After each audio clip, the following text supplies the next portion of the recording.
Tonight, President John Mahama intervenes to save the office of the Special Prosecutor from being scrapped, stoking controversy and throwing a lifeline to the OSP in Ghana's anti-corruption efforts. It is one of the key pillars in the fight against corruption, and therefore every effort must be made to enhance their work and ensure that that office succeeds, irrespective of what opinion you may have about the performance of a particular special prosecutor at any point. Nothing wrong with engaging in further consultation to arrive at a common position on a particular matter that may be vexed. And that is exactly what has happened. It does not mean that the president will get up and direct or dictate to Parliament what it should or should not do. We'll hear from the NDC, but already minority says the president is overreaching his powers, telling the MPs to withdraw a private member's bill. That you should withdraw it, Mr. Speaker. Mr. Speaker, the executive have no authority to dictate what happened in Parliament. We have details here on Top Story, brought to you always by Telecel, connecting energies, holy insecticide spray and coil. Enjoy a holy sleep, and also by Short Pension Trust into the future with you.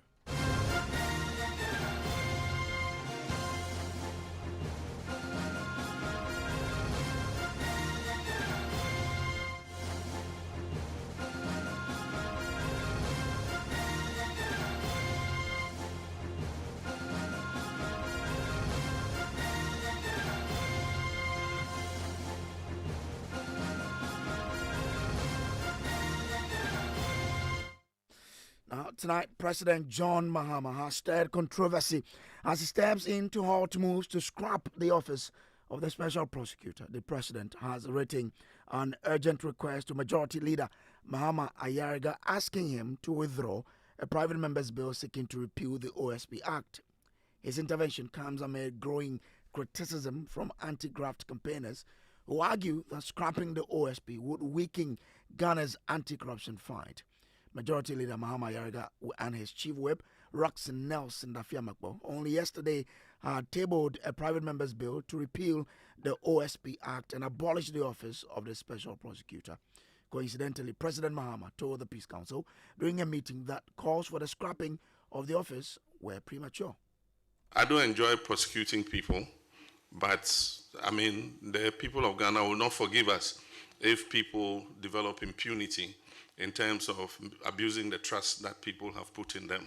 And so that's why we're resourcing the Economic and Organized Crime Office and the other anti-corruption institutions, including the Office of the Special Prosecutor. And recently, there have been some controversy with the Office of the Special Prosecutor. I think it's premature to call for the closure of that office. The unique thing about that office is it is the only anti-corruption agency that has prosecutorial powers to be able to prosecute themselves without going through the Attorney General. And so people had mistrust for the Attorney General because the Attorney General normally is a member of government and is a minister of state. And so they believe that the Attorney General will be very reluctant to prosecute his own. But if there's an independent office like the Office of the Special Prosecutor, it won't matter who you are. Because they have security of tenure and they have prosecutorial powers, whether you're a member of government or you're a member of a previous government or you are anybody who has, misappropriated public funds, they have the law is behind them to be able to prosecute you. So I think we should give them a little time. Of course, people want to see, more prosecutions and more results. And so I'll just urge the OSP to speed up, some of these investigations and show people that the office is still very relevant. So this particular conversation was some hours before we heard that the Majority Leader and his Chief Whip had tabled a private member's bill seeking to, repeal that particular act. But barely 2 hours ago, President John Mahama wrote to the Majority Leader to withdraw the bill in Parliament. My colleague Michael Ashley joins me in studio with details of that particular statement. We will also be taking you to Parliament to bring you details of how Parliament is reacting to this development. Michael Ashley will be joining me with that. But several people have been commenting on this particular matter and differing viewpoint depending on how each one views what the OSP office has done or has not been able to do. And so tonight we will delve into all of these matters to understand what the real issues are. Michael, do we know why the president is asking them to withdraw the bill?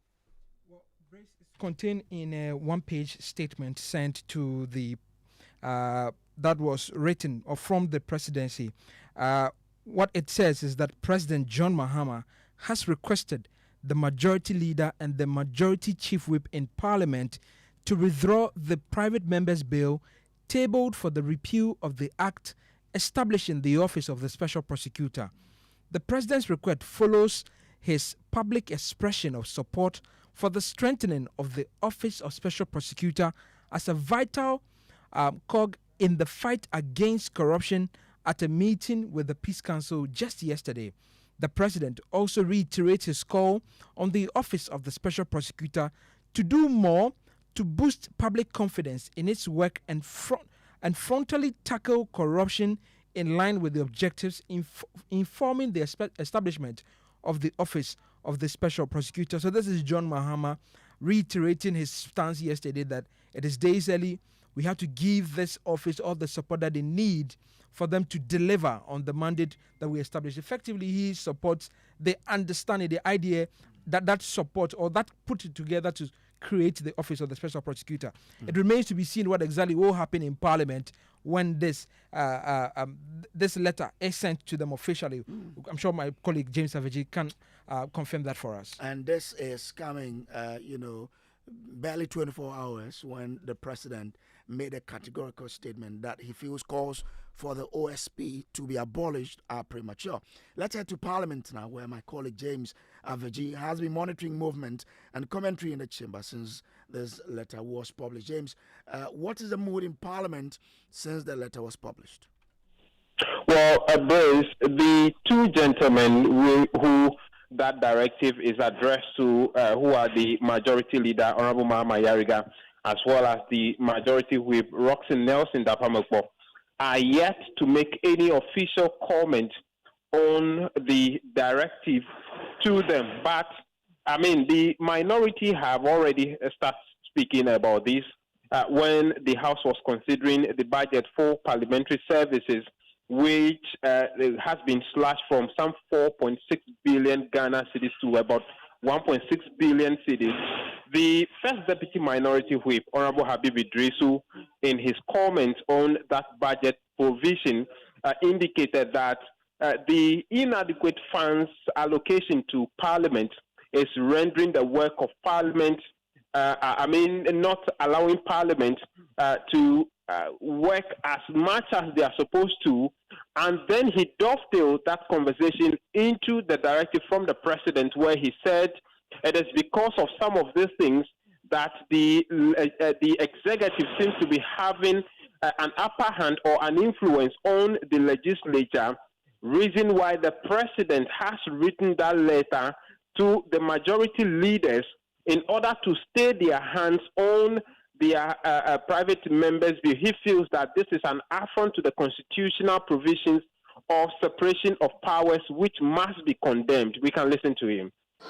When the majority chief whip and the majority leader file or intend to file a private member's bill, the president is telling them to reduce it. Why? Their oversight, their rule as members of parliament. Because of what? To withdraw. We have the official letter from the presidency to the members of parliament. But he has instructed that you should withdraw it. Mr. Speaker, the executive have no authority to dictate what happened in parliament. Mr. Speaker. Please continue. Thank you. I will appropriately give you the floor. Mr. Speaker, when you go into our offices, it is very sad that many members in our offices, our air conditions are not working. When you have a visitor, you have to look for another member office where the air condition is working to be able to entertain that visitor. Well, now, James, you have been speaking to other members of parliament on this particular matter. What have they been telling you? Well, Brace, we must establish that this move by the two majority leadership members, the majority leader as well as the majority whip, is something that has received the backing of all members of parliament. If I say all members, both the minority and the majority side. You recall last week when the conversation came up, it had the blessings of the minority, especially where Kojo Ofosu spoke on the issue and said that must be what needed to be done. But today, it looks like there's a sharp U-turn from especially the majority MPs. I spoke to a member of the Constitutional and Legal Committee, Honorable Kwame Jijoli Gakpa, who is also MP for Keta, who tells me that they, as members, MPs, support the position of the president as they expect their leaders to take an independent decision on the matter. As for the MP for Kwesi Mintim, who is also a lawyer, Honorable Fifi Bachman, he also said the president might have been seeing something that they, the MPs, or even their leadership is not seeing, for which reason he believes that the processes must be halted as we speak. We can listen to the two of them make the point. Peace Council have come in, the president have seen, and then in their own wisdom of chief whip and then the majority leader, they are also people who respect. I mean, so at the end of the day, if they see wisdom on what the president is saying, why not? You expect your leaders to obey the directive of the president? I'm not going to speak for them. They are individuals on their the individual who are members of parliament in their own wisdom, and they will look at it. What if they are fine with it? That is it. If they are not fine with it, they want to go with it. But for individual, I think what the president is saying, there is some wisdom in what he's saying. Yes. Did it officially come to Parliament yet? Do you have any idea whether that bill is ready? No, the bill is a draft. It's a process. It's not yet late. So the intervention of the president come at the right time because the process is not yet there. Though they have drafted, they are going through as individual. You know, it takes process. It must go to private members bill committee. After they have worked on it, then they will bring it to constitutional and legal. It's not even yet at the private members bill committee. Yes, so they have served notice that they are bringing bill. It's a notice, but we haven't seen the bill yet. Maybe the president has seen something, has heard something. There are some reasons why the president has brought up that. Let us go ahead. I mean, we all have our rights, and they have their right to carry it out. But I believe that if we listen to the advice of the president, it would help because something you have supported. It had, in fact, last week it had an unprecedented bipartisan support, even from both the majority and the minority. Why do you expect the Parliament to back down this? I believe that there are myriad of laws which we can use to stop this. There are myriad of institutions. If we strengthen them, we should be able to use it. But, it was Parliament that approved that.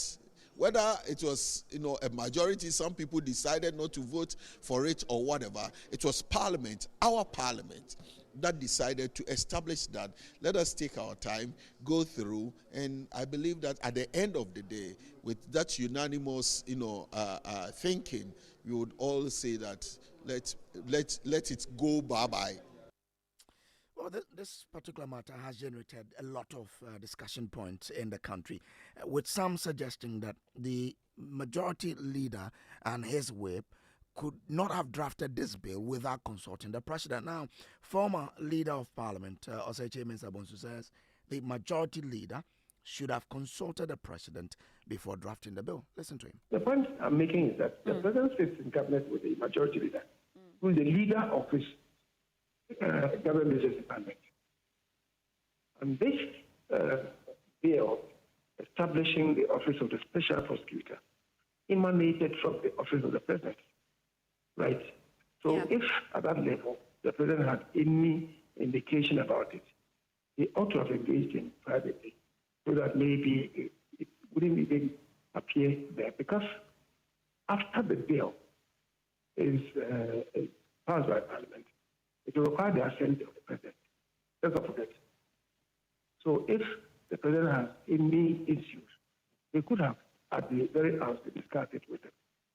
I'm not unaware of the fact that since the beginning of his tenure, mainly high-profile personalities within government have spoken against the Office of the Special Prosecutor. I don't want to have to go back when we're even at the initial stage of passing the bill in Parliament. Many of the high-profile NDC people were against it. So if the president wants to cause this opposition, he's right to do so. But it's the process and procedure that we're talking about that maybe he also has engaged them privately, rather than allow them to bring the bill to Parliament. The Speaker has established the bill drafting office in Parliament to assist private members. So that cannot be done on the blind side of it. The Speaker's attention will be drawn to it, and he will direct the office of the drafting to assess. That's what happened. So the Speaker is aware, much as the majority leader, who is the co-sponsoring the bill with the majority chief with. So certainly not the best of the government. But let's see what to do.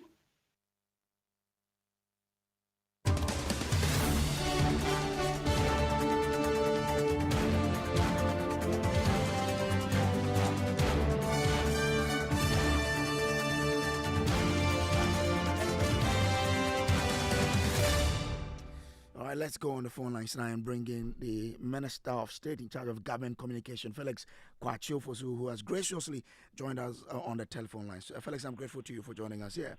But if you read around, many Ghanaians feel that this office must go. We want to understand what's the thinking of the president that, well, this must stay, and therefore he's even requesting that his majority leader stays off this particular bill.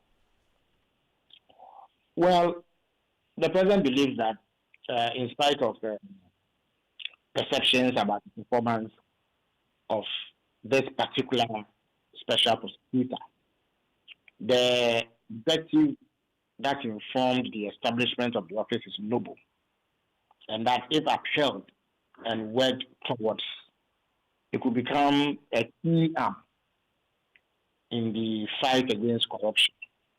And to the extent that much can be done to boost their work and enhance the efforts that the office makes to combat corruption, there is a need to preserve it. And in fact, if you look into the president carefully yesterday, when he interacted with the members of the Peace Council, he indicated that there is a need for the OSP itself to do more work to win back public confidence. And in fact, if you also read the statement that I issued, that point was reiterated. The president believes that the OSP itself must do more to win public support so that collectively we can begin to wage a relentless battle against corruption, which has long been known to be a canker that afflicts our society. So yes, the public may have their views and perceptions and doubts about the performance of the office, but the president is nothing that we need to throw out the baby with the bathwater yet. It is still possible to streamline the activities of the office and bring it in line with public expectations. But I mean, we know that the majority leader is the guy who does the government business in the House. We want to understand, how is it possible that he could move this without the blessing of the president in the first place? It is important to establish that the majority leader is not an appointee of government. We understand that. Yes, he is the appointment in Parliament when it comes to prosecuting government business. So ministers, departments, and agencies that want to do some business with Parliament go through him. He then leads the effort, and then is backed by the majority side, which represents the majority party in Parliament. But the majority leader is not an official of government. Is not an appointee of government.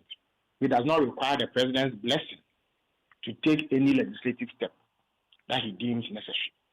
He doesn't need to bring a matter like this, especially one that involves the tabling of a private member's motion to cabinet, because it's not a cabinet decision, it's not a government decision. And so he is well within his rights to initiate this step. Also, I must indicate that the principle of separation of powers means that Parliament itself does not need the permission of the executive to do what it deems to be necessary. Except that that same principle does not mean that the three arms of government should be at loggerheads or they should be at each other. In fact, inherent in that separation is a requirement for all three arms to work together, to work hand in glove to ensure that common national aspirations and objectives are realized. So, for instance, a couple of months ago, the president convened a meeting between himself, the Auditor General, and then the Chief Justice. The Chief Justice heads an independent government arm. But we had all identified the problem with the work of the Public Accounts Committee, in that when they make some findings and recommend prosecution, the process becomes slow, and therefore we are not deriving the needed benefits from that.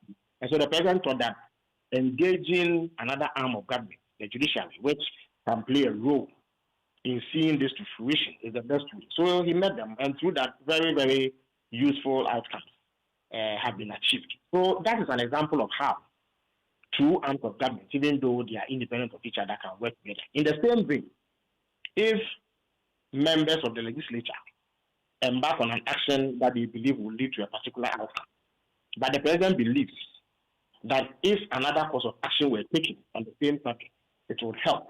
Nothing stops the president from engaging the members of the legislature who are embarking on that step with a view to achieving common ground, with a view to using dialogue and consultation to get a much better outcome. And that is exactly what has happened in this instance. But so, to enhance separation of powers, why couldn't the president have allowed the process to go through Parliament, and then he can decide that he won't assent to that particular act or bill? But then that would amount to a complete waste of time. It would also amount to a needless waste of resources. So if from the very onset, the president can reach out to the majority leader and the chief who sponsored this bill, reason with them, and the process achieve common ground on the matter, like has happened, there's nothing wrong with it. Instead of allowing the whole process to go through for precious resources to be spent on the process, only for him to say that he will not assent to it. I don't think that is exact. This, which in my view, and in the view of the president, is the best. But this probably amounts to the president dictating to how MPs should do their work, not so? The president does not dictate to MPs how they should do their work. MPs, like all other public officials, are subject to scrutiny. Indeed, there have been instances where Parliament has dropped some legislative agenda because of public outcry. In that instance, I'm not sure that it can be said that the critics or members of the public who were up in arms against that particular piece of action have interfered in the work of Parliament. In the same way, if the head of one government agency draws attention to a likelihood of negative implications for a particular course of action, and through that some dialogue and consensus is reached to move away from that particular approach, I'm not sure that there's anything wrong at all with it. It does not mean that Parliament dictates. I'm an MP, so I know that the executive does not dictate to Parliament on what it should or should not do. The president will listen that the special prosecutor has some benefit. The special prosecutor's office has some benefit. Yes, at the moment there may be questions about whether they have been efficient or their objectives have been achieved, but we need to give that institution some time to find its feet and contribute meaningfully towards the fight against corruption. So if you bring this to the attention of members of the legislature who may be thinking otherwise, and in the process an agreement is reached and the process is aborted and the office is allowed to stay, while efforts are made by the Special Prosecutor's Office itself to improve its performance, there should be nothing wrong with it, in my candid opinion. Okay, I'm grateful to you, but all of this is coming up because of the recent public outcry for the removal of the SP. We understood earlier that some petitions had come to the presidency and they had been forwarded to the Chief Justice. Any update on that? Because that also amounts to strengthening the office. The president's rule in that matter ended with forwarding the petitions to the Chief Justice. So since that time, the presidency has not been in a position to comment further or give any indication about where things are. I think the best platform to obtain the update will be the Judicial Service, i.e. the Office of the Chief Justice. I'm grateful to you, Felix Kwakye Ofosu, is Minister of State in charge of Government Communications. Let's bring in Dr. Kojo Brace Asante. He is Director of Advocacy and Policy at the Center for Democratic Development, who's joined us on the phone lines. I'm grateful to you, sir, for joining us. What is your own reading of what has happened, that the President has requested that the MPs who wanted to put a bill before Parliament to repeal the OSP Act drop it? Yeah, thank you very much, and good evening to your listeners. I think at least the President's position has been quite consistent, and I think in his intervention on this development, he did mention that the imperative for having an independent office is still relevant. It hasn't disappeared. We've had 20 years of debate on this matter, separating the Minister of Justice from Attorney General. We've gone through many iterations of this, and we decided in 2017, that we have to have this office, even as a stopgap measure, to try to give the OSP independence to fight corruption by politically exposed persons. So his position has been consistent. So it's for me, what he has done. I mean, I would have preferred that he would have called the person, the majority leader, behind closed doors, because I'm also a champion of the independence of Parliament. Of Parliament. So I would have preferred that it was done. But I think it was very odd in the first place for the majority leader and the chief whip to take that position without having had a discussion in cabinet, because this is basically policy making. This is legislative making, and the leader of government business have to be consulting with the executive on these matters before anything is proposed in Parliament. If it was the opposition, if it was a backbencher, maybe you could excuse that, but it was quite odd that was done without the engagement with the executive. But how do we build public trust in the office? You've seen in the past few weeks how people have been vociferous in the calls for the office to be scrapped. How do we build the trust again? I think everybody who's talked about scrapping the office is a politician, and that I think itself is something that has to be recognized. Is there something that politicians fear about this office? Because as far as I can read, most of the people who say, even if you have issues with the occupant of the office, or maybe the way the office is run, the scrapping the office is far-fetched. I mean, you shouldn't be going to that extent.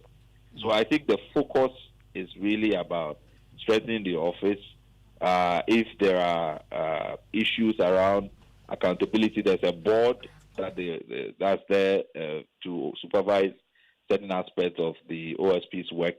There are issues around the OSP's communication that needs to be addressed. So those things we can work out, and then there's a constitutional review process that is coming that will help us to really ground our anti-corruption architecture. So I think for me, there are many opportunities to try to even make this idea of having an independent public prosecutor that handles corruption stronger, so that it can deal with the challenges of political corruption. I'm grateful to you, Dr. Pumpuni Asante, very welcome for joining us here. I mean, that's he is the Director of Advocacy and Policy at the Center for Democratic Development. We now want to bring in a member of the minority who has an issue to raise on this particular development in Parliament. This is Top Story, always brought to you by Telecel Connecting Energies, Holy Insecticide Spray and Coil, Enjoy a Holy Sleep, and also by Shield Pension Trust, Into the Future with You. Wanted to see if we could get the minority member of Parliament to join us here on this particular issue for us to have. Okay, all right then. So that's it for Top Story. Coming up next is News Night.